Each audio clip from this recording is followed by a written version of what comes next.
예, 그 성공회대학교 김은규 교수님 모시고 저희가 성서의 이스라엘과 지금의 이스라엘은 다르다라는 주제를 가지고 1편의 제 1편의 영상을 만든 바가 있습니다.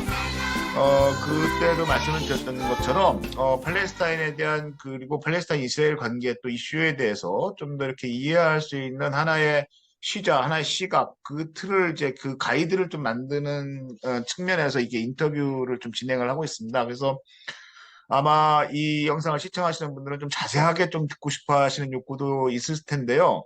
아마 조만간에 김홍규 교수님이 요 관련한 또 강좌도 또 좀 만들어 주시지 않을까. 이렇게 은근히 또 좀 압력도 넣으면서 부탁 말씀도 드리겠는데 오늘은 그 가이드를 이렇게 맛보는 거다 이렇게 생각하시고 말씀을 좀 들어주시고 교수님께서도 이렇게 안내를 해주시면 고맙겠습니다.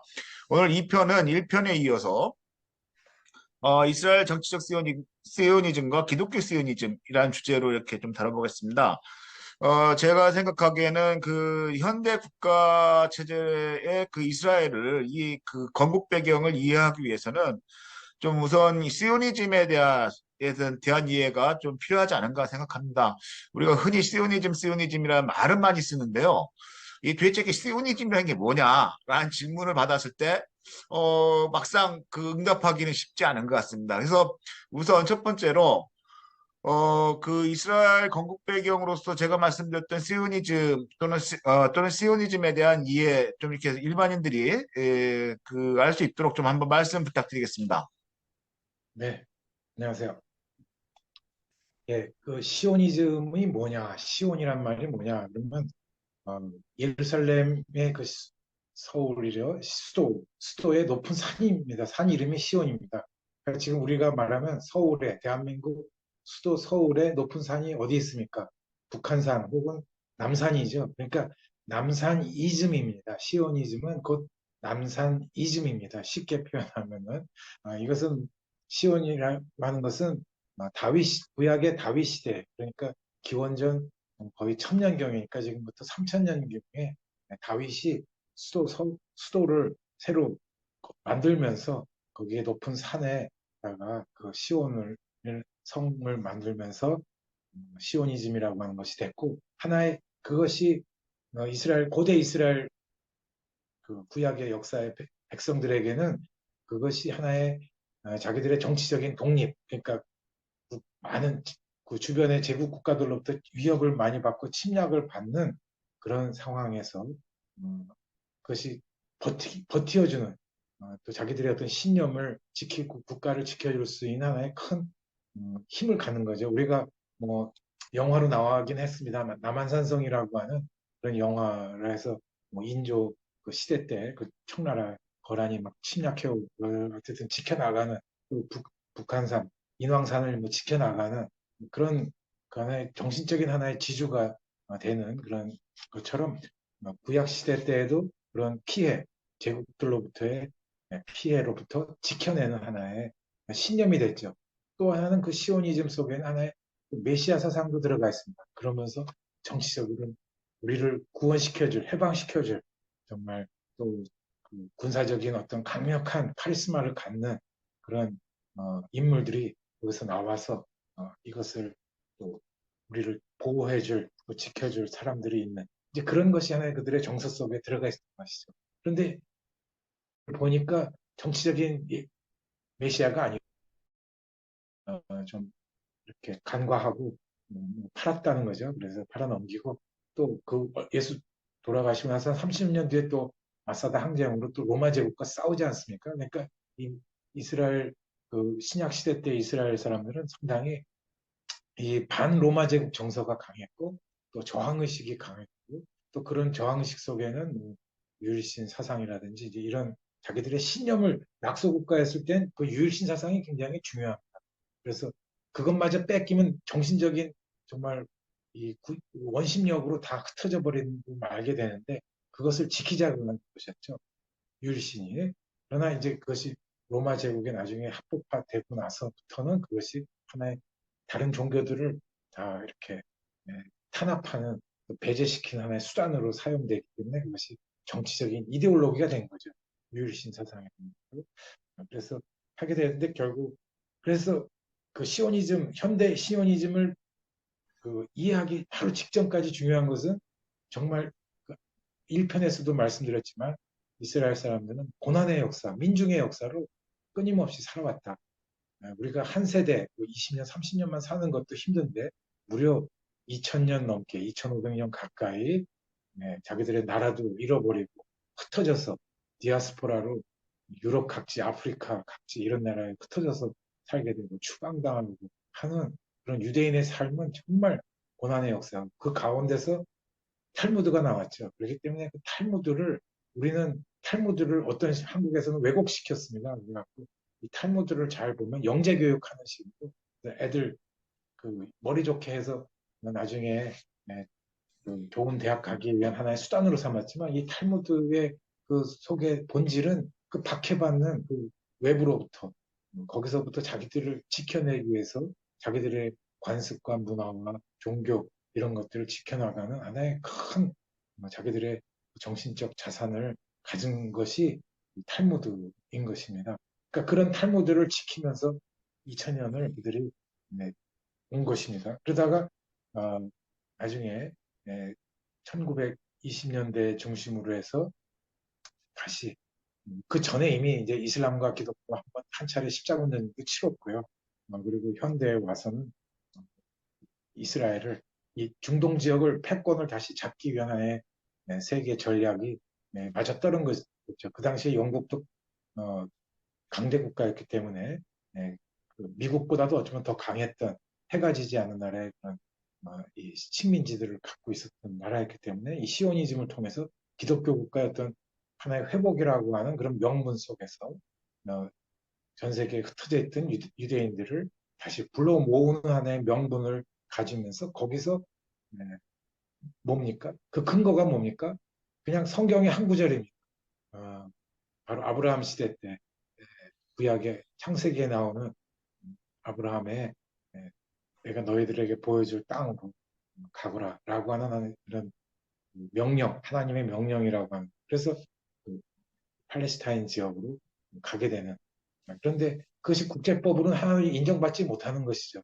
벌써 기원전 그것도 한 1500년경이니까 지금부터 3500년경에 하나의 옛날 스토리 하나 아브라함의 뭐 얘기했다고 하는 그걸 가지고 오늘날 땅을 점령하려고 하면 그 뭐 전 세계에 그런 내용들이 얼마나 많겠습니까? 뭐 우리도 고려 시대, 고구려 시대 때, 뭐 삼국 시대 때 얼마나 많은 그런 얘기들 하면은 뭐 중국 땅도 다 다른 나라 땅들도 다 우리가 뭐 차지하고 또 다른 나라들도 그런 명분으로 또 우리나라의 땅들을 이렇게 하면은 그건 안 되는 국제법적으로 안 되는 것이죠. 이제 그런 것들을 다 무시하고 아마 그때는 뭐 유엔도 생기기 전이었으니까 그렇게 해서 이스라엘을 시온이 유대인들을 불러 모으기 시작했을 때 그 명분을 시온으로 세워서 시오니즘으로 해서 다시 옛날 이스라엘로 돌아오자라고 하는 그런 하나의 성서 구절 하나로 이렇게 불러 모은 것이 하나의 이스라엘 건국을 배경하게 되는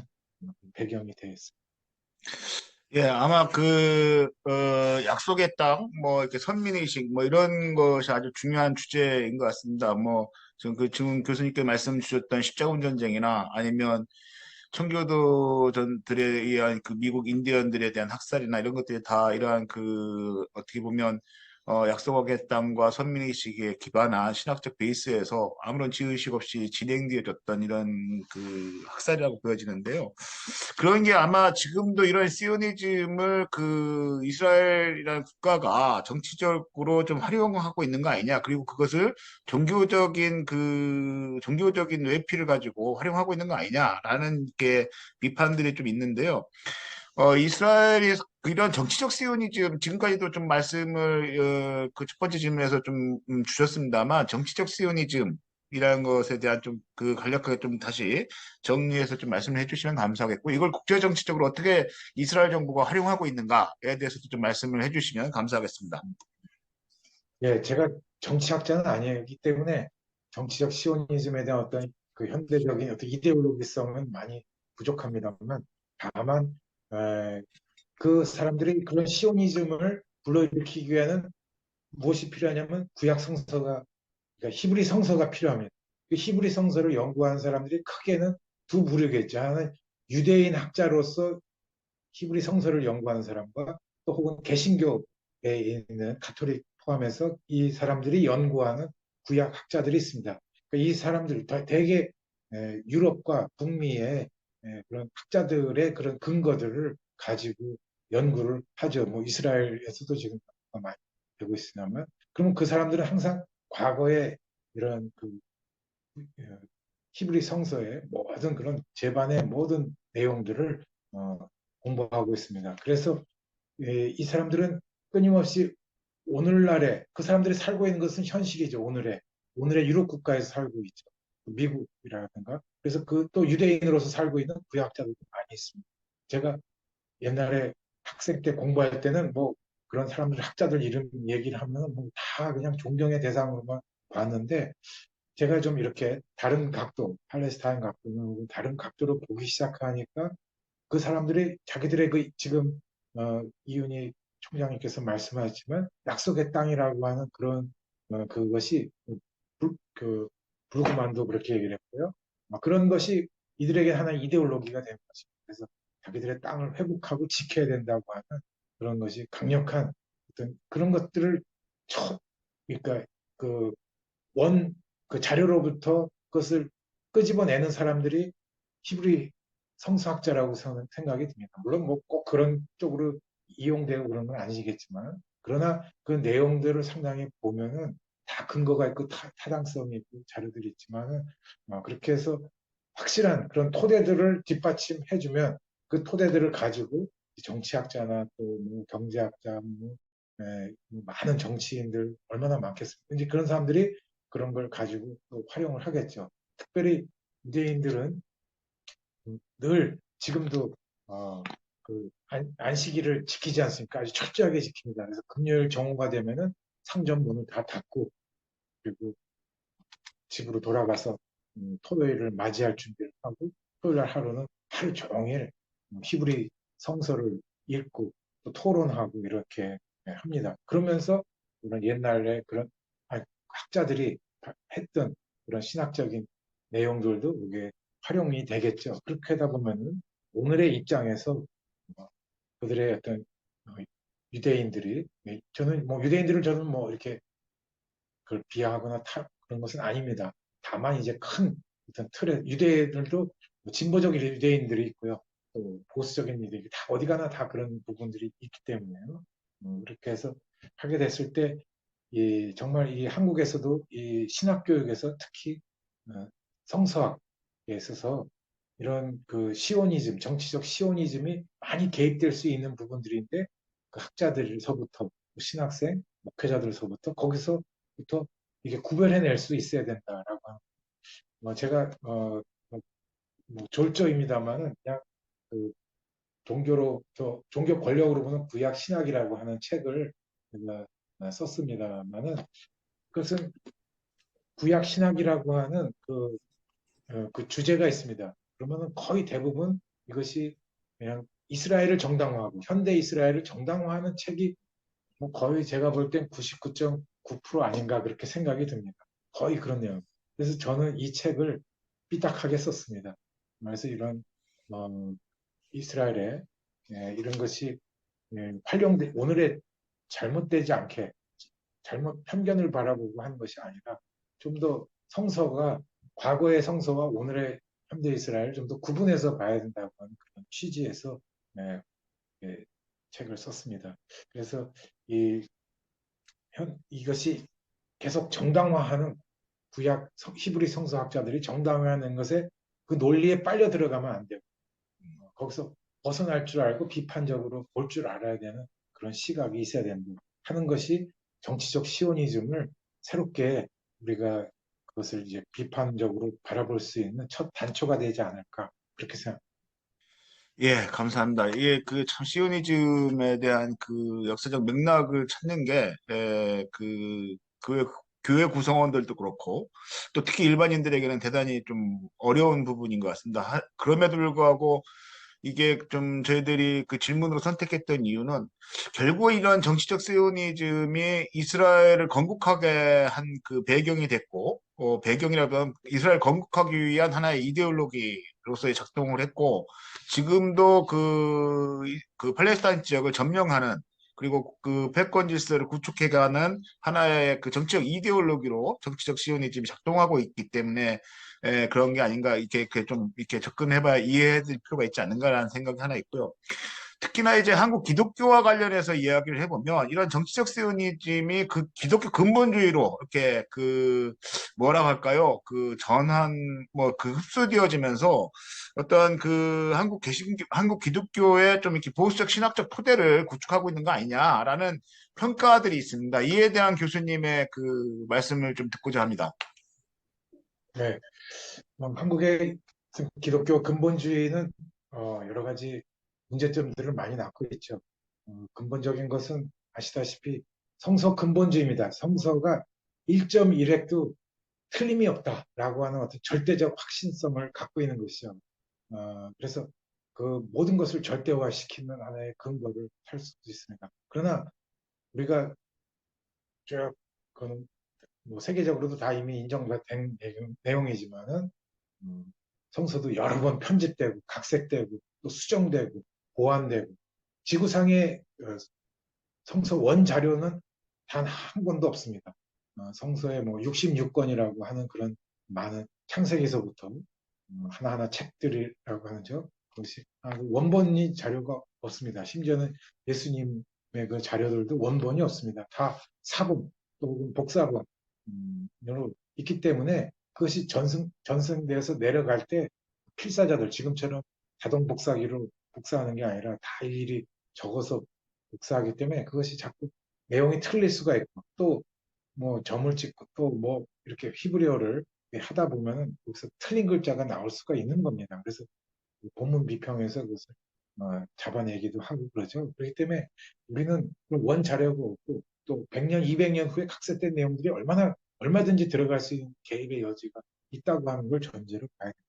그러나 한국의 기독교 근본주의는 지금까지도 1.1획도 고칠 수 없다, 정당하다. 이제 거기서부터 출발해서 모든 것을 이제 절대적으로 보는 것이 문제죠.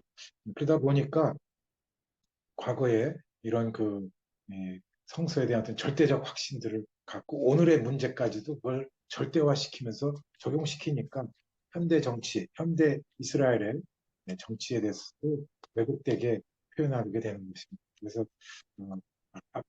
앞편에서도 얘기했지만은 이런 태극기 들고 나오고 할 때에도 이런 그 정치적 시오니즘으로 해서 기독교인들을 어떤 구심력을 가지려고 하는 해서 이스라엘 국기를 가지고 나오는 것은 이건 정말 어불성설이고 전혀 있을 수 없는 그런 방식이라고 하는 것을 보게 됩니다. 그리고 또 기독교 근본주의는 하나의 선교적인 하나의 그 방식으로서 이스라엘을 이렇게 뿌리에 둔다라고 하는 걸 해서 이슬람 국가들과도 이렇게 맞서 싸우고 그들을 전향을 시켜서 전도를 해서 그 기독교로 개종시키는 것이 목적이라고 하는 그런 어떤 큰 선교 전략을 갖는 것을 뿌리로 두면서 이렇게 이스라엘 국기를 들고 나오는 것이라고 이렇게 보게 됩니다. 그래서 이 한국 개신교의 이런 신학적 토대가 좀 더 근본적으로 바뀌고 또 그렇지 않다 그러면 계속해서 한국에서 이렇게 그 피해를 계속 가져다주고 왜곡시키고 하는 일들이 계속해서 발생할 수 있다고 그렇게 봅니다. 그렇기 때문에 오늘의 이 정치적 시오니즘으로서의 이스라엘 국기라고 하는 것은 절대로 그것은 여기다가 그 팔레스타인 문제에 개입시킬 수도 없고 올바로 정치를 제대로 국제 질서를 봐야 된다는 것입니다. 네. 팔레스타인에 갔을 때 그 들었던 한인 지식인들한테서 정말 그 교회를 열심히 다니시는 분들인데요. 그분들이 하시는 말씀이 그런 이야기가 있더라고요. 그 48년 전 이스라엘 건국 때 이스라엘한테 전쟁에서 졌으면 요르단이나 주변 국가 아랍 세계들이 다 팔레스타인 땅에 살고 있었던 아랍 사람들을 다 데리고 나갔어야지. 그렇지 않아 가지고 지금과 같은 그 문제를 그 스스로들이 이렇게 만든 거 아니냐.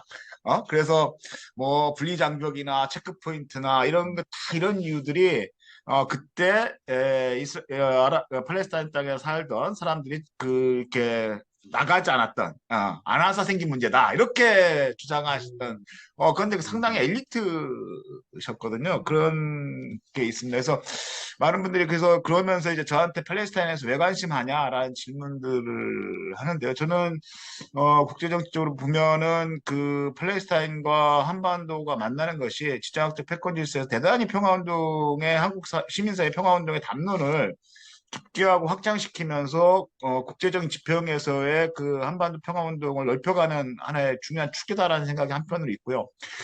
교수님한테 또 여쭤보고 싶은 거는 이건 정말 제 개인적 소견이라서 한번 여쭤보는 건데요.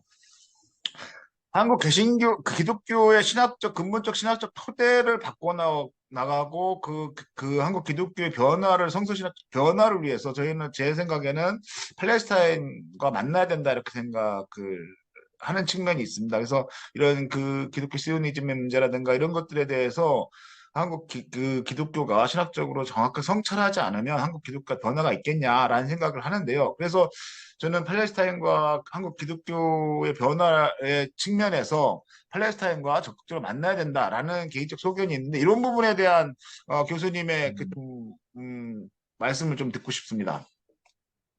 네, 아주 중요한 질문도 하셨고요. 또 큰 과제라고 생각합니다. 우리가 한반도가 남과 북이 단절된 지 지금 75년이 넘는 그런 오랜 기간 동안 이렇게 이념적으로 대립이 돼서 또 지금 계속해서 갈등하고 싸우고 또 왕래가 없지 않습니까?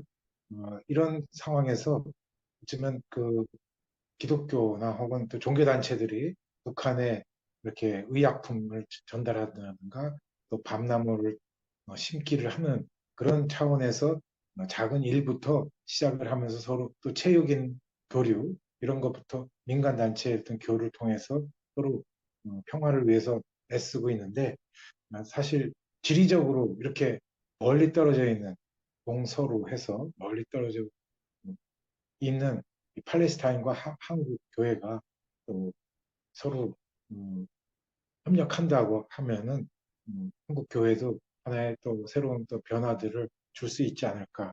그래서 시민사회와 한국 교회가 좀 더 이런 팔레스타인과 좀 많은 그런 대화들을 나눈다고 하면 사실은 또 이슬람과 기독교 간의 어떤 큰 틀의 어떤 대화, 그래서 많은 그런 평화를 또 가져다주는 종교 간 대화로 이어지는 것이 아닐까 그렇게 생각을 합니다.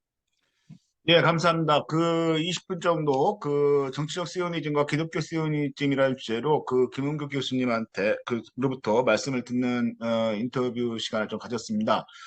아마 이제 이러한 1편과 2편을 따라 이렇게 보신 분들은 그래서 그러면 무엇을 어떻게 했으면 좋겠냐라는 질문을 가질 수 있을 거라고 생각합니다. 그래서 3편으로는 마지막으로 그러면 한국 시민사회가 함께 팔레스타인과 평화로 동행하기 위한 시작으로 첫걸음으로 시작하고 있는 올리브 트리 캠페인과 관련해서 좀 교수님의 고견과 조언을 듣는 시간을 가지려고 합니다.